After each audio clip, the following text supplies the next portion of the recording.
this week on the podcast, BSAC celebrates their 70th anniversary. There's also been a show and tell to update the former president of the British Sub-Aqua Club, who's now a bit better known as King Charles, on some updates in the underwater world. And there's also a new underwater sculpture park that is about to have some new sculptures placed. So yeah, on the 15th of October 2023, BSAC, which is the British Sub-Aqua Club, if you're not from here in the UK, they will celebrate their Platinum Jubilee, and BSAC has created a special video to thank their members, instructors, volunteers, and friends across the world. So BSAC was first founded back in 1953 by Oscar Guggen and Peter Small, who were members of the Royal Air Force Sub-Aqua Club. Their vision was to create a democratic, non-profit organisation that would facilitate diving and promote marine conservation, which they have done. The inaugural meeting took place in London, where 22 diving enthusiasts joined together to establish the very first branch of BSAC, number one. So one of BSAC's most influential contributions has been in the development of diver training and establishing safety standards. The club recognised the need for structural training programs and introduced the first novice diving course in the 50s. This program laid the foundation for subsequent training levels such as sports diver, dive leader, and advanced diver courses, each building upon the knowledge and skills acquired in the previous level. BSAC's commitment to safety led to the establishment of a rigorous system of instructor qualification and ongoing professional development. The instructor training scheme remains a cornerstone of BSAC's success, ensuring that instructors are equipped with the knowledge and skills to train divers effectively and safely. Over the years, BSAC expeditions have ventured into diverse locations worldwide, uncovering the secrets hidden beneath the surface. Notable discoveries include the Antikythera wreck in Greece, where BSAC divers contributed to the recovery of the ancient Antikythera mechanism, which is just a marvel of ancient technology. If you haven't heard of it, I'll be impressed if you know how to spell it from my saying it. It's the Antikythera mechanism, and very clever clockwork mechanism, and it's hundreds of years old.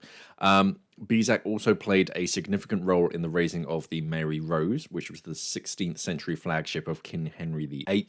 BSAC divers were instrumental in surveying, excavating, and recovering artifacts from the shipwreck, and the efforts of BSAC divers and Prince Charles's participation contributed to the successful preservation and display of the Mary Rose and its treasures for future generations. As BSAC enters its 8th decade, it continues to evolve and adapt to changing needs of the diving community. It's embracing technological advancements, incorporating new teaching methodologies, exploring new ways to deliver greater value to its members, and it's also finding ways to appeal to younger generations, which is very important in order to keep the sport we all love going for future generations.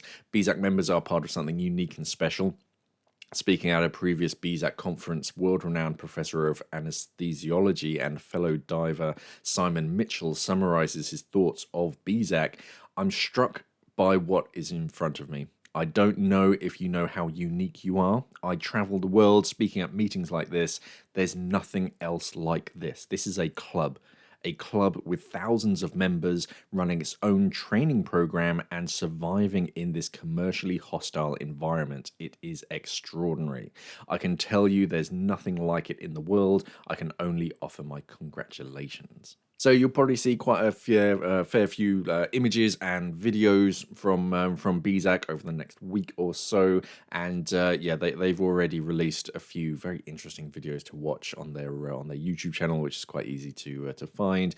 And from their very first branch, London number one, actually diving in 1956, and all sorts of other images and whatnot. It's just interesting to watch these like pioneers of the diving world, and how they're still around today as a diving club.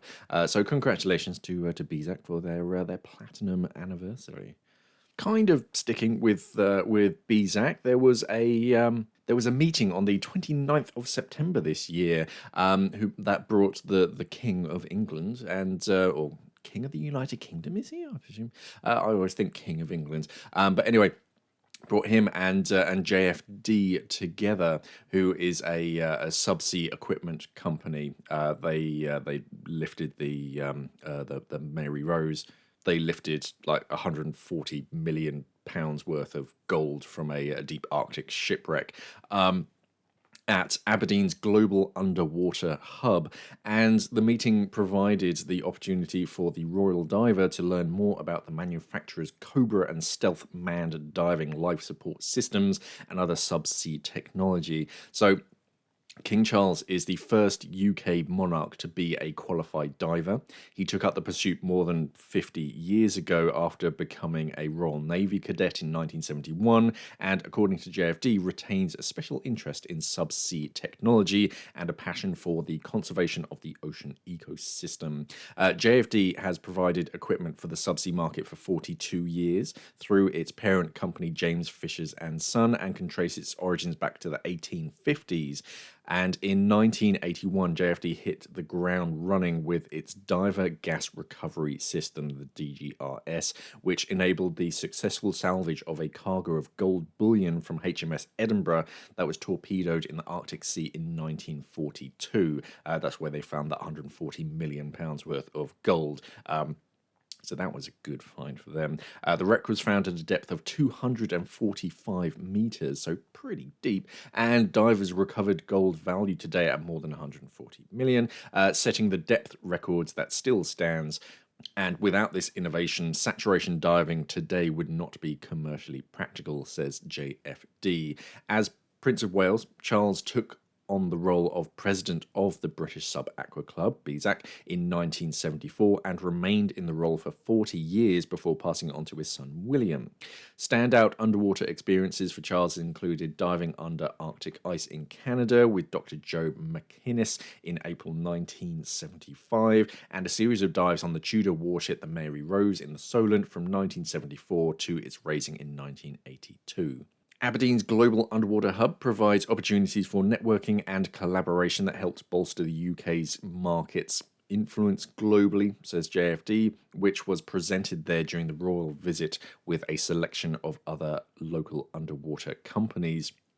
King Charles apparently showed interest in the Cobra, which is the compact bailout rebreather system, which JFD describes as the world's most widely adopted emergency bailout system for commercial divers that offers 45 minutes of breathing gas in the event of a primary failure. He also heard about Stealth, which is a non-magnetic closed-circuit rebreather system used by mine clearance divers. Obviously, they can't have anything magnetic because that might set off some kind of trigger switch. The two systems have played a pioneering safety role in the deep diving and hyperbaric industries, says JFD, and both have been designed, manufactured, maintained, and exported from its Aberdeen facilities. Despite I don't think he's a particularly active diver anymore, the King, although I did see a video recently of him just walking by himself. I forget where it was, but these like off-road mountain bikers were just like cycling along this pathway, and they just came across the King, and they had a little chat, and then sort of went on their way. So you never know; he's still pretty active. Maybe he's willing to throw on a wetsuit and a mask from time to time. But he's obviously just interested in the underwater world still, and how technology and all of this equipment is progressing throughout the years.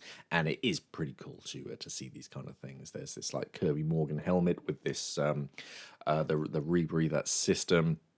Yeah, it's all interesting, and it's nice to know that the King does have a special interest in the underwater world and scuba diving in particular. And a series of new underwater statues is ready for placement. So back in 2006, the world-famous British sculptor Jason de Taylor was driven by passion to create the world's first underwater sculpture park in Grenada. It was here that he laid the foundation for what would later become numerous underwater installations all around the globe. You see them from time to time, these underwater concrete statues. And of course, they're placed in certain areas, and they do help to promote reef growth. So they start off as these very artistic sculptures, but over time, obviously, coral and sponges and everything start to grow on them, and they start to change in very unique ways. And you often see a lot of photographs of these, and there's going to be some more. So Jason once said, "A large part of my work is trying to make people love the ocean," and I think that all of us, or almost all of us, share a fear that we're not doing enough to protect our oceans. I've seen a few of these underwater in some areas. They're you find in some areas where the locals are using like dynamite fishing or something, just destructive fishing, not policies, methods. That's a better word. They use these destructive methods and like drag nets and all that kind of stuff that just destroy everything as well as catch fish. But what they do in some areas, if it's particularly religious, they'll put like a statue of Mary, and that sort of puts off a lot of the more like religious, superstitious fishermen out there, because they don't want to damage this idol. And also a few tons of concrete is really going to screw up some of their fishing nets if they're dragging it along the bottom, so they don't fish in that area anymore.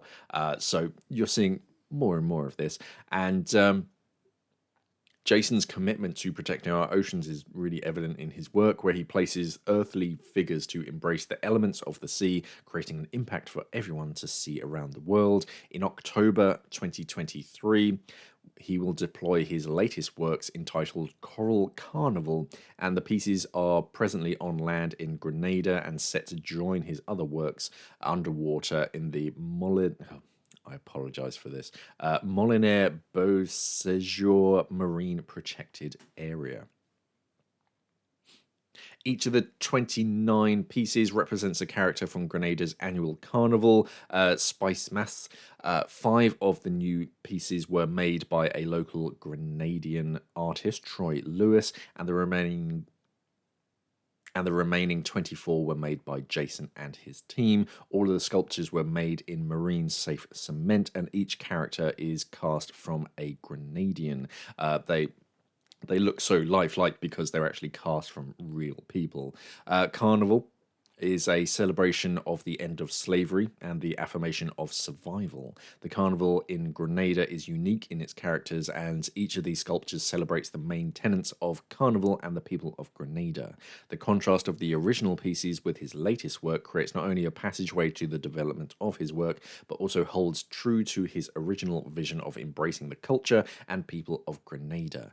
The exhibit will open to the public by the end of October, so if you're interested, head over there and yeah, check out some of these new underwater sculptures. So, as I mentioned at the start of the podcast, I'm going to talk briefly about ScubaPro. ScubaPro was founded in 1963 by Gustave Delaveille and Dick Bonin, and in 2023, they see their 60th anniversary, and ScubaPro is stronger than ever. Today, ScubaPro is a global brand, and you'll find them around any dive site or dive boat because scuba divers around the world just trust ScubaPro as a brand.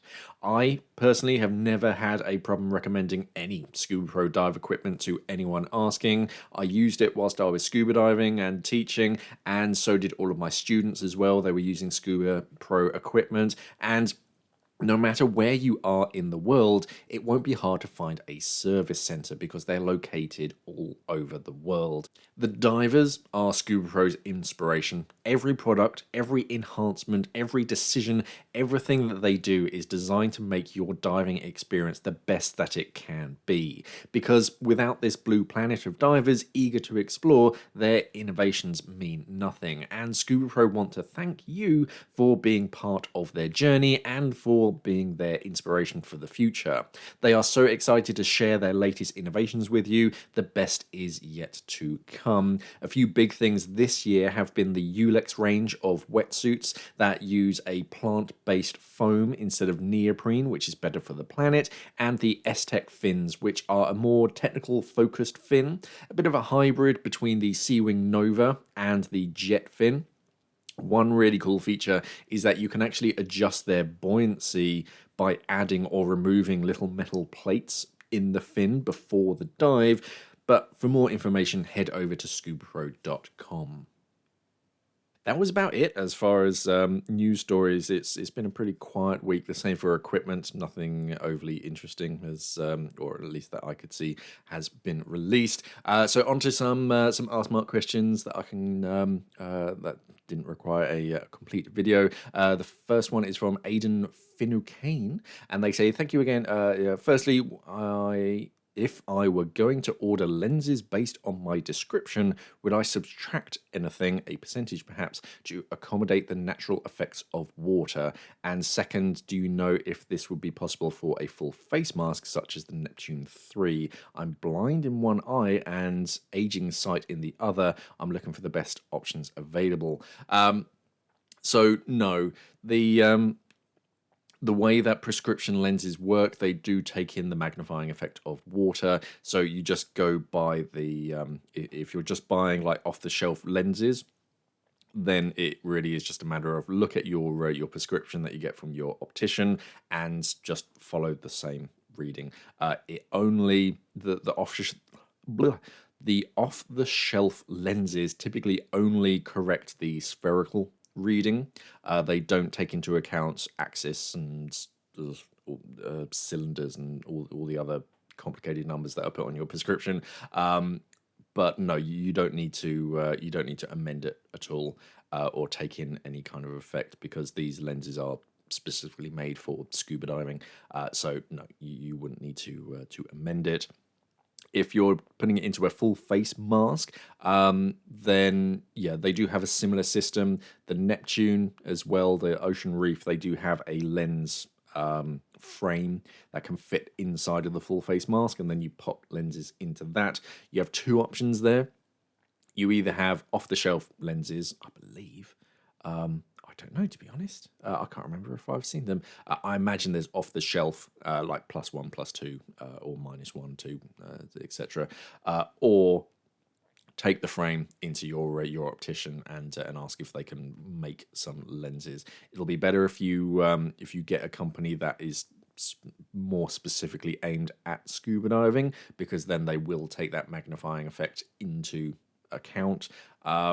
I always used to use, I don't know if they're still about, a company called Axis Optical here in the UK.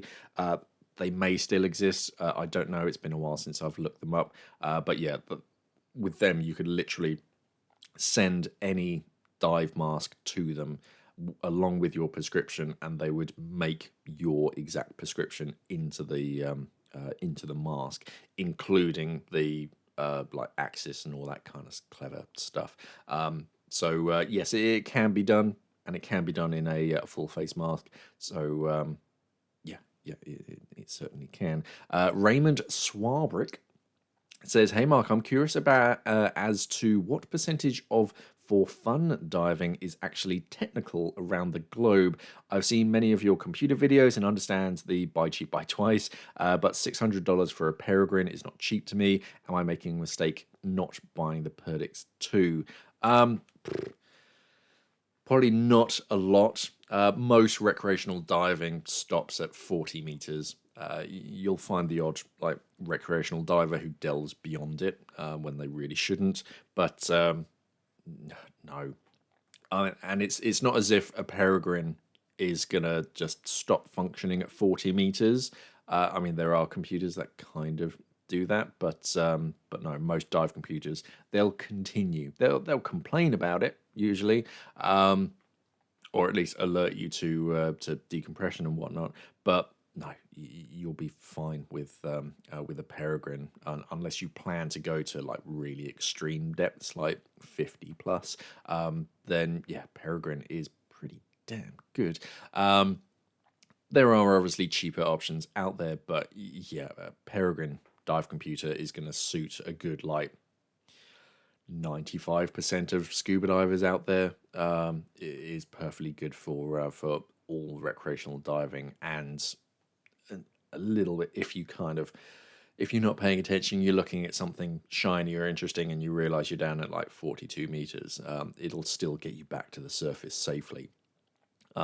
As far as like upgrading to the Perdix, there are a few upgrades off the top of my head, apart from like the titanium bezel, which is a bit more for just protecting it from bumps and scrapes.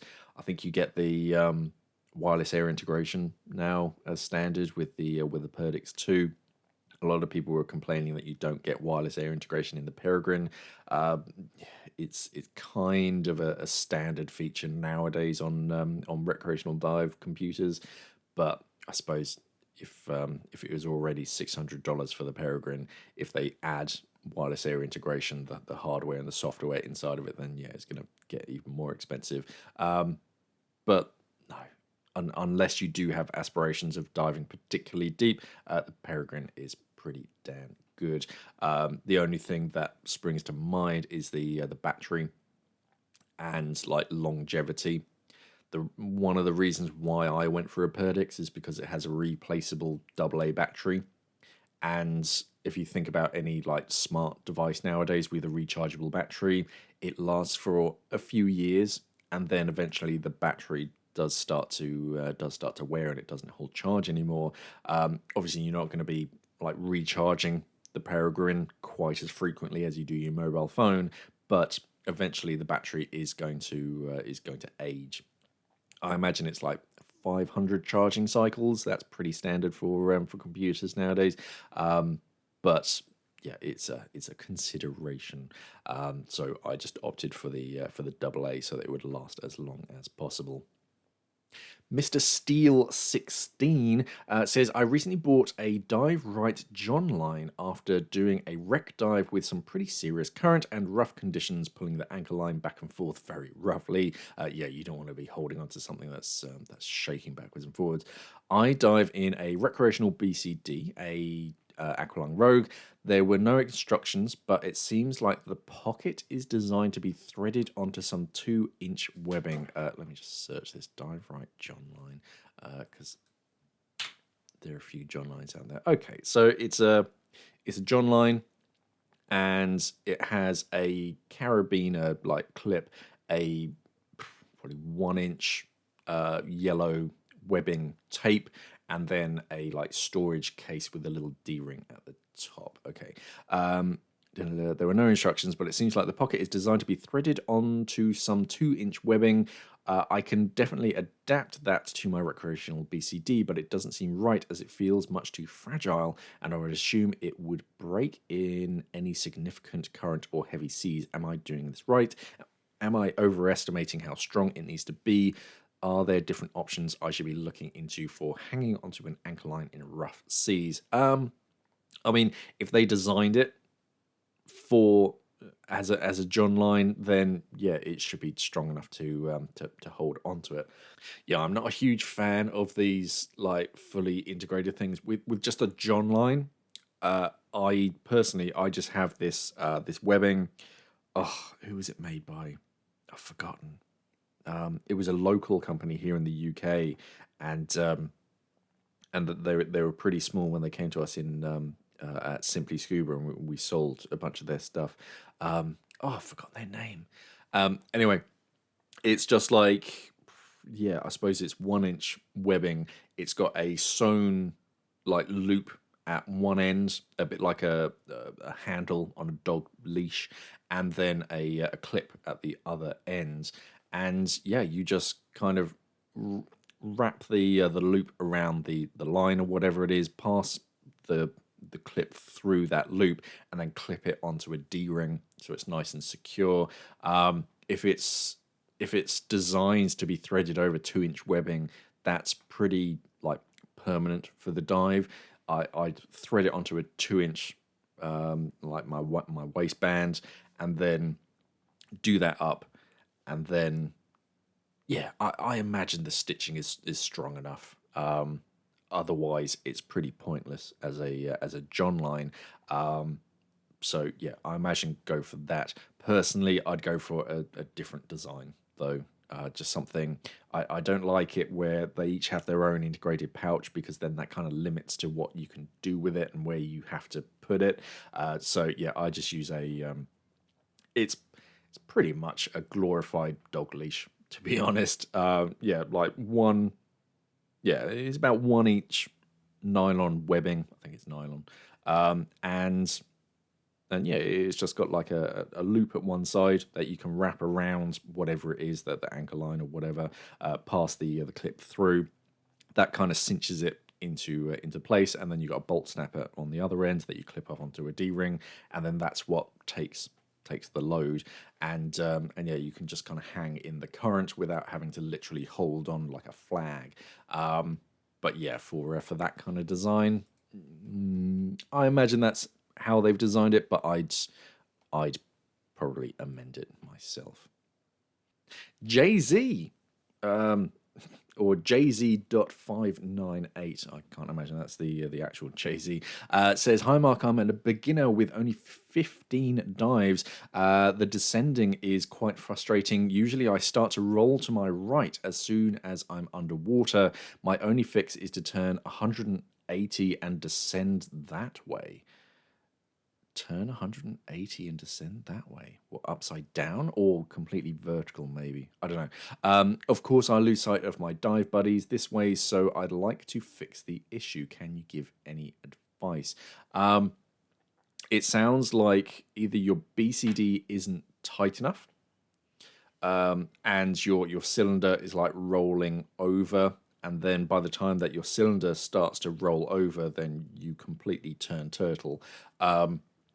Or your weighting is slightly off, and you need a bit more of your weights around towards the front, towards your belly button, because if you have too much like lead weight up around your kidneys, then all of your like negative buoyancy is quite high up on your back, and of course all that wants to do is go downwards, so it'll just roll you over to one side.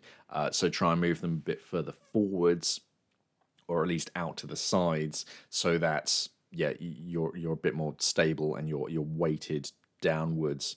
Because especially if you've got like a steel 15 liter or something on your back, then a lot of that negative buoyancy is quite high up, and that wants to be at the lowest point. So you have to kind of even that out.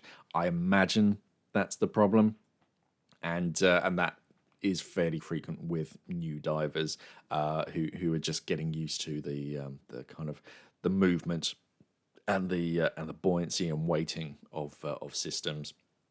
You do often see like a cylinder like slouching to one side. So yeah, probably something a bit more snug just to really hold it together, and yeah, just use your core muscles to really hold it as flat as possible. You'll get there.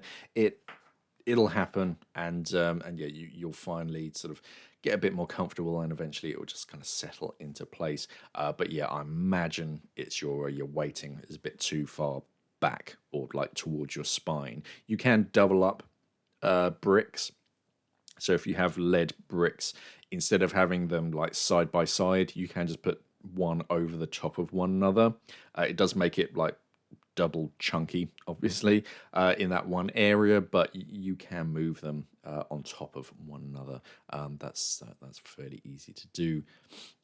SSV says, I have one question regarding budget air integrated dive computers. I've been looking into the Sunto Viper Novo and the Aqualung i470TC and would like to know your opinion there. They're both great dive computers. I'm looking mostly for a reliable computer that with user changeable batteries. So yeah, that ticks both of those boxes. As here in Chile, there are no stores that change them, and I can't rely on diving trips to change them. If you recommend other models or brands, it would be helpful, as both models are out of stock at the moment on both brands' websites. Yeah, that they are having issues at the moment getting certain. I think it's still ongoing. Getting certain chips from the manufacturers. That comes back from like the pandemic and lockdown or whatever. They're still trying to catch up, and even though they are manufacturing these chips and like screens as well, they're often the same chips and screens that are used in like Sony and Apple and those kind of huge brands. So when a relatively small company like Sunto or Aqualung write to the manufacturers and say, "Oh, hey, we'd like to buy however many thousands of these," they're like, "Oh, sorry, Toshiba has just ordered 10,000 of them. We'll get to yours as soon as we can." So yeah, they are running out of these. They've got the rest of the like components, so there's like, all they have to do is just add this chip and they can make a whole bunch of these computers. But yeah, Viper Novo, a good solid dive computer, as is the i470TC. You also have the Maris Smart Air to consider. Those are the budget like air integrated dive computers with user changeable batteries. But yeah, it's tricky out there with dive computers, and if you do find them in stock, then it is like advisable to get them because they do disappear. ScubaPro. Oh no, the new Luna 2. I think that's a rechargeable battery. Yeah, it is quite tricky to get wireless air integration and user changeable batteries nowadays because more and more sorry, especially budget computers, because more and more computers are getting rechargeable batteries, or you wouldn't describe them as budget, like the Perdix. Perdix 2, it is now, has wireless air integration, or at least, yeah, I'm sure it does. There used to be the Perdix 1, and then you get the Perdix AI. So there are two versions, but now they just have the Perdix 2. I think there's like the Perdix 2 Black Edition, or you get like bare natural titanium, or you get it with like a PVD black coating that costs a little extra. But I think they both have